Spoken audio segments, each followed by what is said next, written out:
남자는 20세가 넘으면 어디를 가지요? 군대를 갑니다. 군대를 가야 되는데 저도 역시 이제 때가 되므로 대학을 졸업하고 군대를 가기 위해서 이제 군대를 가서 훈련소에 입대했습니다. 이 훈련소에 입소한 다음에는 약 6주간의 교육이 진행이 돼요. 6주간의 교육을 받을 때 참 많이 배고프고 부모님이 보고 싶고 친구가 보고 싶고 가장 그리운 것은 따뜻한 장작으로 된 아랫목, 이것이 가장 그리워요. 그리고 6주 교육을 마치면 계급장 하나 2등병에 딱 달아지죠.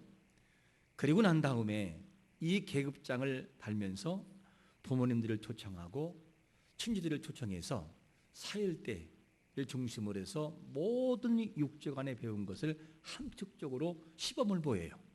총검술, 태권도, 벽돌격파, 그리고 여러 가지의 이 사열 내용들을 함께 하는데, 그리고 난 다음에 다 끝나면 식사 시간, 점심때부터 시작하여 정해진 시간까지 부모님과 친지를 만납니다. 이때가 가장 기다려지는 시간이에요. 너무너무 기다리죠.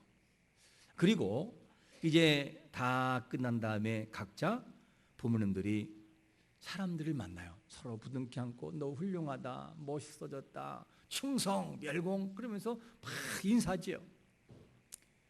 그리고 여러 친구들이 한 만납니다. 그리고 저도 기다렸어요.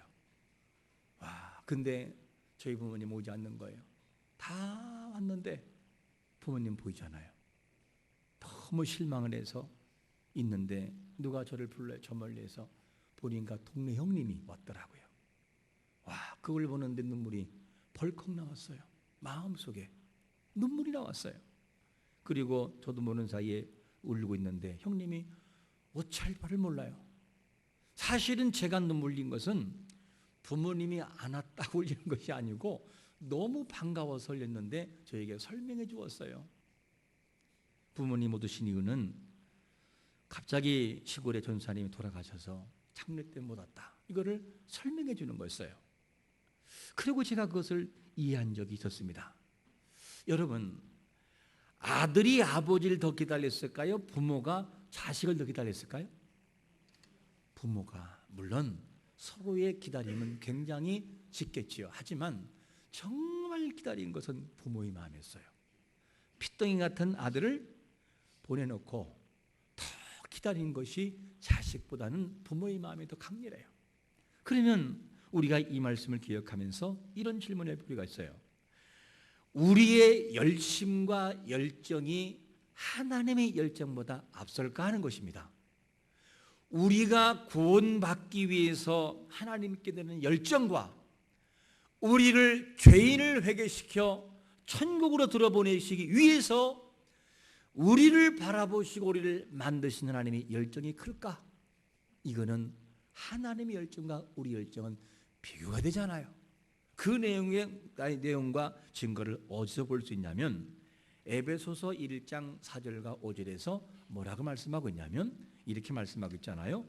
곧 창세전의 그리스도 안에서 우리를 택하사 우리로 사랑 안에서 그 앞에 거룩하고 흠이 없게 하시려고 그 기쁘신 뜻대로 우리를 예정하사 예수 그리스도 말미암아 자기의 아들들이 되겠다는 거죠.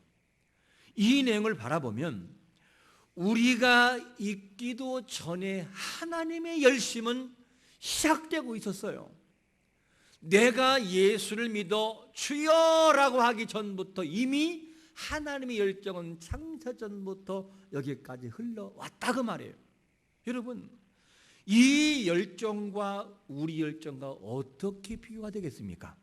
여러분, 하나님은 지금도 우리를 향해서 사랑을 부어주시되 그 사랑은 한순간에 왔던 사랑이 아니라 창세전부터 여기까지 흘러왔던 그 사랑인 것을 믿으시기를 축원합니다. 너무 강렬한 사랑이죠. 그런데 오늘 본문에도 이제 예수님과 누가 등장하냐면 삭개오가 등장해요. 이 예수님과 삭개오 중에 누가 먼저 찾았을까? 예수님이 삭개오를 찾은 것이 맞을까? 아니면 너무 공허했던 삭개오가 예수님을 찾은 것이 맞을까? 이런 질문하면서 본문을 들어갑니다. 누가 먼저 찾았을까? 우리는 보통 생각할 때 삭개오가 어디에 올라갔지요? 옛날 성경에는 뽕나무, 지금 말로는 돌무화과 나무. 나무에 올라갔어요. 나무에 올라가서 얼마나 예수님을 기다렸으면, 보고 싶었으면 올라갔을까? 이 생각 때문에 당연 삭개오가 먼저 예수님을 찾았지요라고 대답을 합니다. 그러나 그 답은 틀린 대답이에요. 왜냐? 예수님께서 먼저 삭개오를 찾아오셨고 삭개오를 만나 주었어요. 왜 그 사실이 맞냐면, 그런 이유를 무엇을 보면 알 수 있냐면, 첫 번째로 이런 단어를 보면 알 수 있어요. 여리고로 들어가셨다 한 단어예요. 1절 보니까 뭐라고 말씀합니까? 예수께서 여리고로 들어가 지나가시더라. 왜 예수님은 여리고에 들어갔을까? 여러분, 여리고라고 하는 이 장소는 어떤 장소냐? 사람들이 피해가는 장소예요.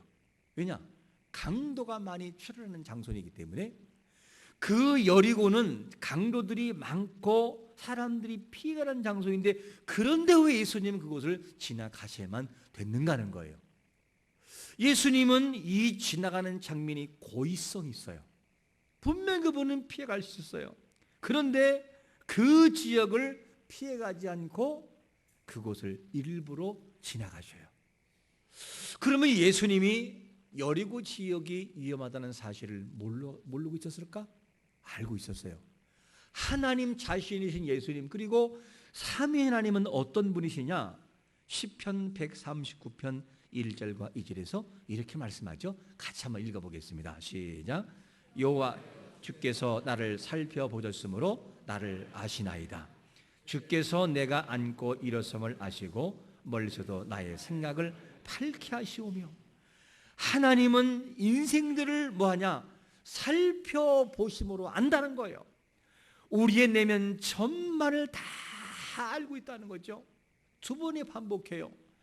나를 살펴보심으로. 이 단어 속에는 뭐냐면 외형만이 아니라 내면의 깊은 내면도 쫙 살핀다고 말해요. 이 살펴보심으로 아시는 하나님이 계신다는 거죠. 그리고 뭐 하시느냐? 내 생각을 밝게 하신다는 거예요. 나의 고민이 뭔지, 나의 아픔이 뭔지, 내가 울고 있는 그 모습이 무엇인지 그분은 전부 알고 있다는 거죠. 여러분, 나를 아시는 하나님, 그분 앞에 나의 모든 고민과 인생의 문제를 내려놓을 수 있는 마음의 여유가 있으시기를 축원합니다. 내려놓아야 돼요. 그러면 하나님이 나의 모든 문제를 해결하신다는 것이죠. 예수님은 지금도 우리를 찾아오셔요. 삭개오를 찾아왔듯이 우리를 찾아오셔요. 그리고 지금 이 시간에 우리에게 말씀하고 있어요. 그 말씀을 들으라고. 우리는 내면의 마음의 소리를 들어야만 돼요. 어떤 소리를 들어야 됩니까? 사람들이 피해가는 여리고를 내가 지나간 이유가 뭔지 아느냐? 그곳에 내가 사랑하는 바로 고민하고 아파하고 가진 건 있지만 절망하는 한 사람이 있단다. 그가 바로 삭개오였단다. 내가 너를 이곳에 부른 이유가 뭔지 아느니? 내가 너를 불러 예수 믿게 한 이유가 뭔지 알아?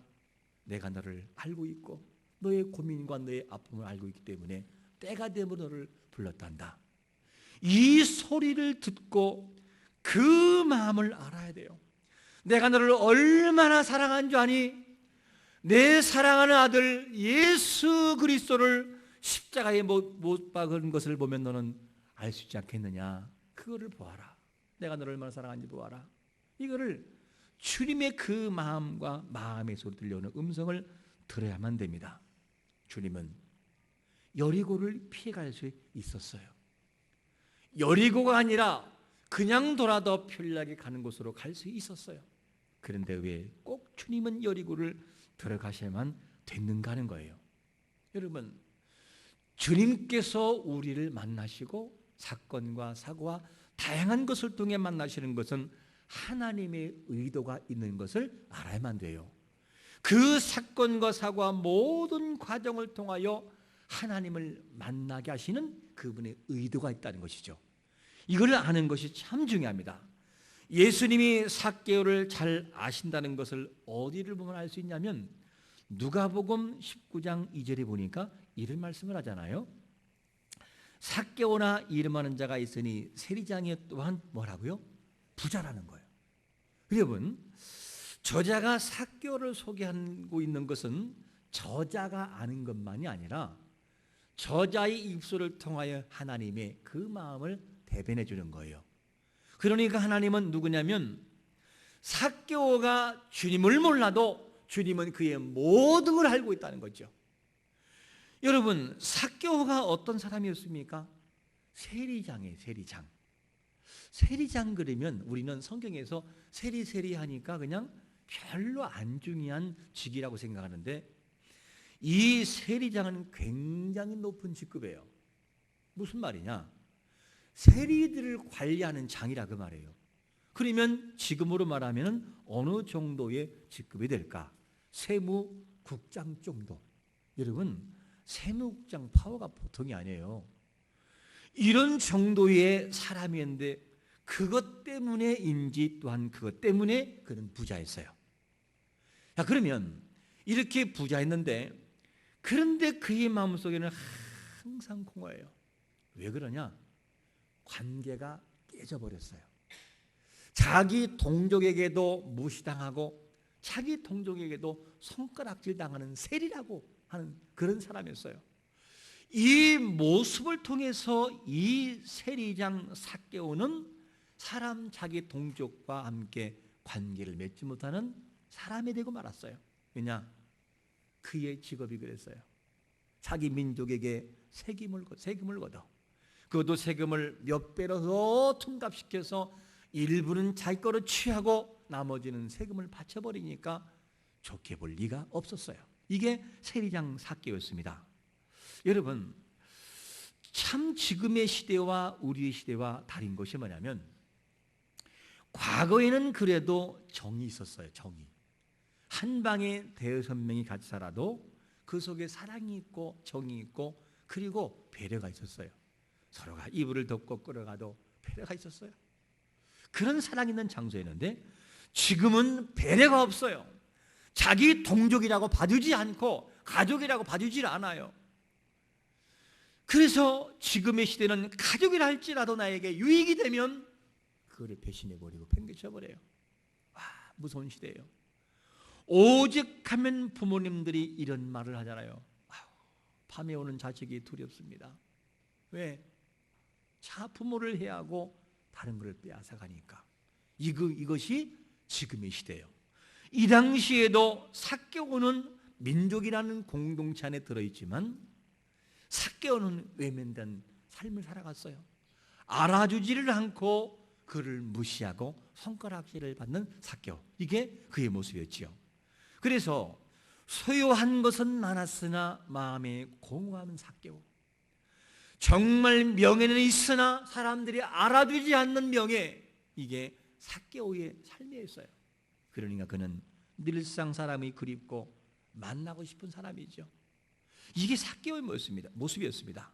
여러분, 예수님은 우리의 어떤 부분을 알고 계실까?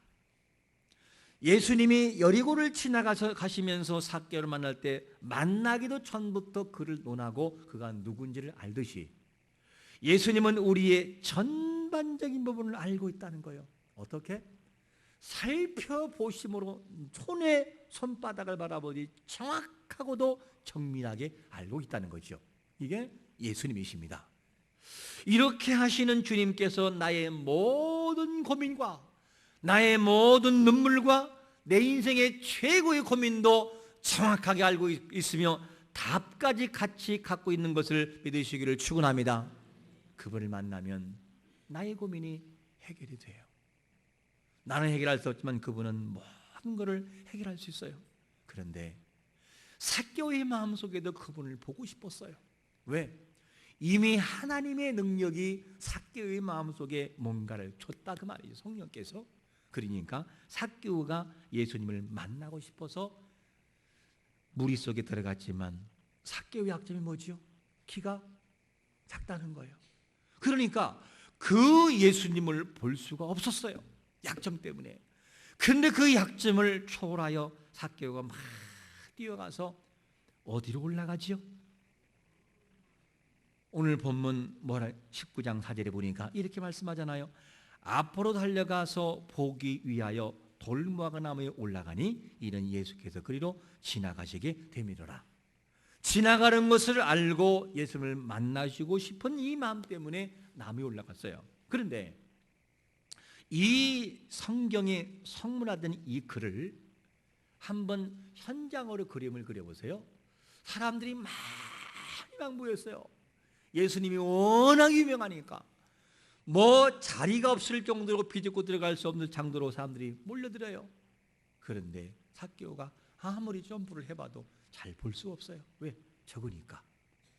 그래서 생각한 것이 뭐냐면 나무 위에 올라가자. 이것이 삭개오의 생각이었어요.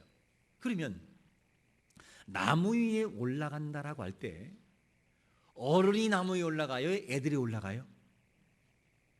어른보다는 누가 올라가느냐? 애들이 올라가요. 그리고 지위, 사회적으로 덕망이 있고 사회적으로 더 나가서는 지위가 있는 사람이 올라갑니까? 그렇지 않은 사람이 올라갑니까? 그렇지 않은 사람이 올라가요. 생각을 해보세요. 이게 정자가 나무를 타고 올라간다고 생각하면 얼마나 우습겠어요. 그런데 삭개오의 마음속에는 자기 지위를 따질 이유도 없어 그럴 만한 마음의 여유도 없었어요. 왜? 너무 공허했어요. 그분을 만나고 싶어서. 저분은 대체 누구의 사람을 살리고 죄인을 회복하고 그렇게 하신 분일까? 그분을 보고 싶어 견딜 수가 없었어요. 그래서 모든 지위를 내려놓고 나무에 올라가는 결단을 내려버려요. 그게 삭개오였어요. 우리가 생각할 때 나무 올라간 것은 보기함이라고 생각하지만 올라간 그 자체가 나의 모든 명예를 내려놨던 거예요. 대단한 결단이죠. 이게 바로 삭개오였습니다. 사람이 코너에 몰리면 체면 안 따져요. 체면이 뭐가 중요합니까? 내가 지금 죽을 파는데 무슨 체면이에요? 그렇기 때문에 공허한 마음을 달래보고 해결하고 싶은 마음이 곧 나무에 올라간 결과였어요. 이게 삭개오의 마음이었습니다. 이 마음 뭐냐? 내가 그렇게 공허합니다. 내가 해결받고 싶은 문제가 있습니다. 이런 말을 대변해주는 그의 행동인 것입니다. 여러분, 나의 인생에 해결받고 싶은 문제가 무엇입니까? 딱 이 문제만 해결받으면 두 다리 쭉 뻗고 자고 싶은데 될 것 같은데 이거 하나 때문에 내가 고통하고 아파하는 문제가 있다면 여러분, 나의 모든 문제를 나를 찾아오신 예수 그리스도 그분 앞에 나가 해결 안 받는 자가 되시기를 축원합니다. 그분 그 문제를 해결할 수 있어요. 그분만이 문제를 해결할 수 있다는 것이죠.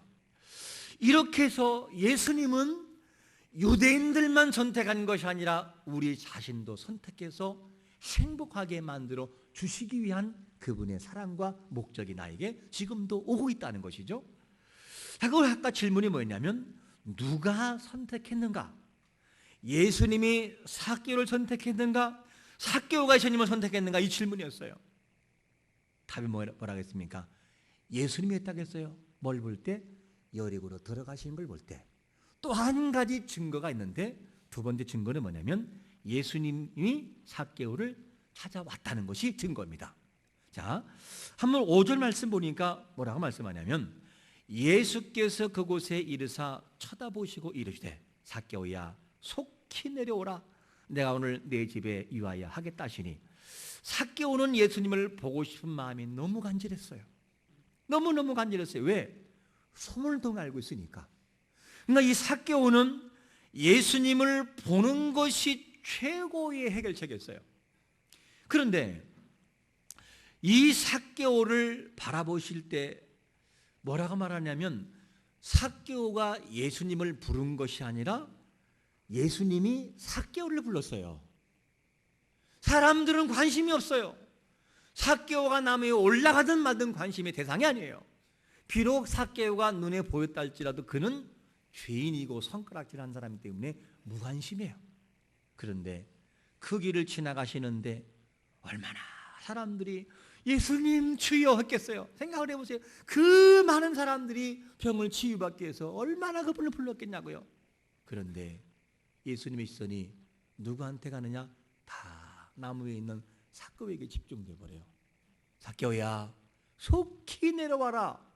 이것이 예수님의 말씀이었어요. 여러분, 이 말씀을 생각하면서 한번 생각을 해보세요. 와, 삭개오의 마음이 어땠을까? 우리 말로 말하면 심장이 벌렁벌렁 됐을 거예요. 왜냐? 삭개오라는 이름이 뭔 줄 알아요? 이분요, 삭개오.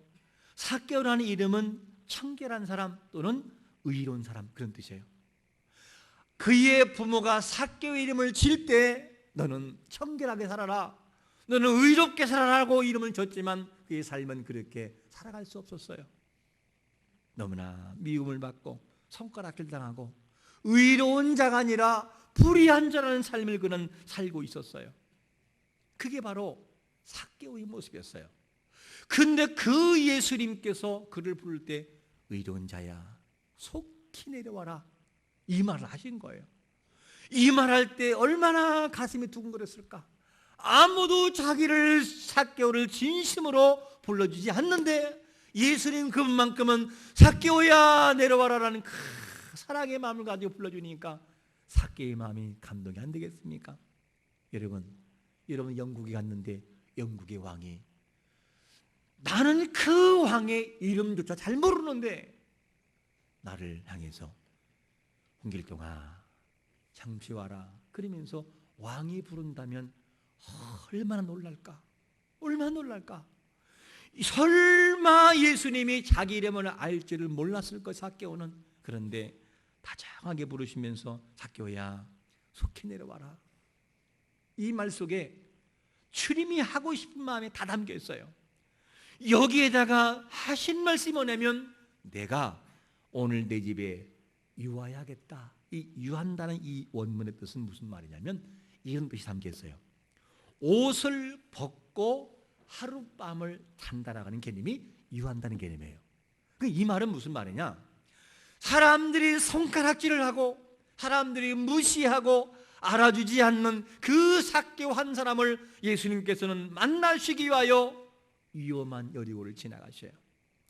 그리고 여러 사람이 예수님의 이름을 부르고 그렇게 애원하지만 예수님의 시선은 큰 목적, 정말 오시기 위해서 만나고 싶었던 삭개오에게 딱 집중해버려. 보는 순간 삭개오야 내려와, 내가 네 문제를 해결할게. 그러면서 그를 내가 너에게 오늘 밤에 잠을 잘 거니까 함께 지내자. 그러면서 삭개오에게 최고의 다정한 모습을 반응하십니다. 이 모습이 너무나 반가웠던 삭개오는 즐거워하며 주님을 영접했다고 말씀하고 있어요. 여러분, 이 삭개오는 살아가는 삶 속에서 그의 직위 때문에 마음을 터놓고 얘기할 사람이 있겠습니까? 누가 그를 알아줘요? 다 지나갈 때마다 손가락질해요.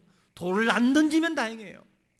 그런 그에게 다정한 모습으로 삭개오에 내가 의로운 자야 내려와라, 내가 너와 오늘 함께 할 것이다. 누가 이스라엘에 누가 그렇게 한 사람이 있어요? 없어요. 그런데 예수님만큼은 그를 만난다고 말씀해요. 이것을 봤던 사람들의 태도가 너무나 안 좋아요.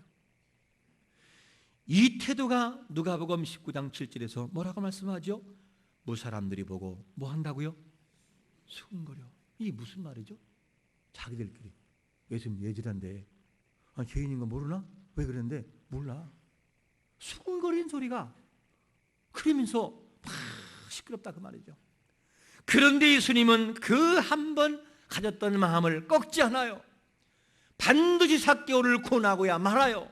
여러분, 하나님의 손에 붙들리면 구원받고 마는 걸 믿으시기를 축원합니다. 그분이 구원시키고 말아버려요. 그냥 아무리 삭개오가 죄인이라 할지라도 그분이 만나시면 한순간에 해결이 되더라는 거죠. 이것이 뭐냐? 주님의 열정이었어요. 그렇게 이 삭개오는 무시당하고 살았어요. 히브리 문화에서 최고 무시당하는 두 부류가 있어요. 첫 번째 부류는 누구냐? 창기. 창기는 정말 죄인을 취급해요. 두 번째가 누구냐? 세리예요. 그 그 중에 삭개오는 누구예요? 세리 장이란 말이에요. 그러니 얼마나 무시했겠냐고요. 얼마나 손가락 상하고 욕을 먹었을까. 이 문제 삭개오의 입장에서는 해결할 책이 없었어요. 아무리 노력을 해도 관계가 회복이 안 되고 공한 마음을 해결할 길이 없었습니다. 그게 누구냐? 삭개오의 인생이었어요. 바로 예수님께서 그 인생을 찾아오셨다는 것이 너무 중요한 거죠. 여러분, 지금도 예수님은 내 인생의 고민과 아픔을 하시고 찾아오시는 걸 믿으시기를 축원합니다. 찾아오셔요. 그리고 만져주셔요. 그리고 불러주셔요. 그리고 나를 감동시키셔요. 그게 우리 예수님의 사랑과 은혜라는 것을 알 수가 있습니다. 이 삭개오가 이 과정을 통해서 완전히 변해요. 정말 회개해요. 그가 변했다는 증거는 뭐를 보면 알 수 있을까? 세 번째로 이런 말 때문에요. 내 갑절로 뭐 한다고요? 갚겠나이다. 이게 바로 삭개오의 이 대답이었어요. 우리 한번 본문 8절 다 같이 한번 읽어보겠습니다. 시작. 삭개오가 서서 주께 여짜오되 주여 보시옵소서. 내 소유의 절반을 가난한 자들에게 주겠사오며 만일 누구의 것을 속여 빼앗은 일이 있으면 내 갑절이나 갚겠나이다. 와, 이 삭개오가 이런 사람이 아니었거든요. 이런 사람이 아니었는데 돈밖에 모르는 사람이었지만 절반을 딱 갈라서 내가 가난한 사람에게 주겠습니다. 이 내용은 예수님과 대화 속에서 젊은 청년의 대화와 너무나 달라요. 그는 이 재물 얘기할 때 고민하며 돌아갔는데 본문에 나온 삭개오는 그 즉시 회개하고 돌이켜버려요. 절반을 떼인 것도 문제지만 그 다음에 뭐라고 말합니까? 내가 만약에 누구를 속인 것이 있다면 몇 배를 갚는다고요? 4배를 갚겠다는 거예요. 이 내용은 어떤 내용이냐? 출애굽기 22장 1절에 보니까 사람의 소나 양을 도둑질하여 잡거나 팔면 그는 소 한 마리에 소 5마리를 갚고 양 한 마리에 양 4마리를 갚을지니라. 여기 나온 이 답이에요. 그러니까 이 삭개오라고 하는 이 사람은 예수님을 만나는 순간 그 은혜가 너무 감격해서 인격이 완전히 변화받아요. 삶이 뒤바뀌어 버려요. 자기가 그렇게 황금알처럼 소중히 여겼던 이 모든 것을 다 풀어서 가난한 사람이 구제해 버려요. 그리고 회개, 완전한 돌이켜요. 만약에 내가 도둑질한 것이 있으면 주여 제가 4배로 갚겠습니다. 이것이 그의 회개의 증표였습니다. 이 말을 듣고 주님이 뭐라고 합니까? 오늘 이 집에 구원이 맺다고 그 즉시 얘기해버려요. 회개는 앞으로 할 계획가 아니고 지금 여기서부터 시작되는 것을 믿으시기를 축원합니다. 그게 진정한 회개예요. 이것을 예수님과 삭개오와의 대화 속에서 이루어져요. 삭개오는 그런 사람이 아니었는데 만나 주시니까 그렇게 바뀌어져 버려요. 놀라운 것을 보게 됩니다. 여러분, 우리의 지친 마음들, 우리의 공한 마음들, 이 세상의 방식으로 해결이 안 돼요. 오직 나를 통해서 만나주시는 예수님, 그분을 통해 가능합니다. 예수님은 처음부터 작정했어요. 누구를? 삭개오를 만나시기 위하여 여리고를 의도적으로 지나가셨어요. 이 은혜는 지금도 계속되고 있다는 사실입니다. 앞에 질문에 뭐였습니까? 누가 먼저 찾았습니까? 하는 질문이었어요. 삭개오가 찾은 것이 아니라 예수님이 먼저 찾으셨고 예수님의 그 사랑하심은 창세 전부터 시작돼 흘러내려왔던 끊을 수 없는 사랑이었음을 믿으시기를 축원합니다. 그 사랑이 삭개오를 변화시켰어요. 그 사랑은 포기할 수 없고 그 사랑은 중단되지 않아요. 그게 예수님의 깊은 사랑이라는 사실입니다. 여러분, 우리는 인생을 살아오면서 내 인생의 황금알이 혹시 명예와 부라고 생각하며 살아오지 않았습니까? 삭개오를 보니 그게 아니었어요. 그것이 인생을 행복하게 하는 것이 아니었다는 것이죠. 진정한 행복은 나를 찾아오신 예수 그리스도, 창세 전부터 구원하시기로 작정하신 그분이 나를 찾아왔음을 내가 인정하고 마음에 영접할 때 그 시간 행복은 시작된다는 사실입니다. 이것이 바로 우리의 행복이라는 거예요. 사진 한 장 앞에 띄워주시기 바랍니다. 자, 여러분 사진 보이시죠? 저 사진은 누구냐면 중국의 조폭 두목이 사형 직전에 사형 집행 당하기 전에 찍힌 사진, 기자가 찍은 사진입니다. 저 모습을 보면 펑펑 울고 있어요. 여러분, 조폭 두목은 울으면 안 보여요. 근데 마지막 죽음 앞에서는 저렇게 펑펑 울어요. 저 사람이 뭐 했느냐? 저 사람은 조폭 두목인데 이 사람이 가진 재산이 얼마냐? 7조 원. 얼마라고요? 7조 원이에요. 근데 7조 원인데 이 사람이 사형을 집행당하기 전에, 즉 한눈그룹의 류한 회장의 첫 모습인데, 저 사람이 7조 원인데 한때는 중국의 부호 148위까지 올라갔었어요. 대단한 사람이죠. 근데 이 사람이 죄가 뭐냐? 자기의 경쟁 상대자 몇 명을 죽였냐? 8명을 죽였어요. 그리고 그 외에도 11가지의 혐의로 죄가 있어요. 그래서 이 조직원 4명과 함께 사형집행을 당하는데, 이 사형집행을 당할 때 이 조폭이 마지막에 뭐라고 하냐면 한 번 봐달라고 선처를 구해요. 그런데 이미 사형은 내렸기 때문에 죽어야만 돼요. 그러면서 이 사형 당하는 저 조폭이 마지막에 남긴 말이 있어요. 그 마지막 남긴 말이 뭐냐면, 나에게 다시 한 번 인생을 살 수 있다면 나는 노점이나 작은 가게를 차리고 가족을 돌보며 살고 싶다는 거예요. 7조 원을 가진 자가 나에게 다시 한 번 내 인생이 주어진다면 나는 돈과 명예가 아니라 노점을 하는 작은 가게 하면서 내 가족을 살피면서 그렇게 살고 싶다고 하면서 죽었어요. 여러분, 우리는 인생을 살아가면서 만족을 줄 수 없는 부와 명예가 내 황금알이라고 생각하면서 그걸 위해서 생명 걸고 살아가요. 그런데 저 마지막에 사형 집행당하는 두목을 보고 오늘 본문의 사교를 보니 부와 명예가 황금알이 아니었다는 것을 알 수 있습니다. 이것을 깨우치기 위하여 예수님은 여리고에서 여리고를 지나가셨습니다. 오늘 본문을 통해 우리는 봐야 합니다. 인생의 행복은 부와 명예가 아니었구나. 정말 행복은 창세전부터 나를 구원하시기 위하여 작정하신 그분을 아는 것이요, 그분을 보내신 하나님을 믿는 것이요, 나를 찾아오신 예수님, 나의 열정보다 더 강렬하신 그분의 열정을 알고 나를 위해 십자가상에 돌아가신 그분을 나의 주로 마음에 모셔드리는 것이다. 이 사실을 알고 헛된 명예와 부에 내 생명을 걸지 말고, 그것이 나의 황금알이라고 믿지 말고 영원한 생명이신 예수 그리스도 그분만 나의 생명인 것을 알고 마음에 기쁨과 행복을 찾는 성도가 되시기를 예수 그리스도 이름으로 축원합니다. 아멘. 우리 한번 잠시 기도하겠습니다. 우리 한번 신 기도할 때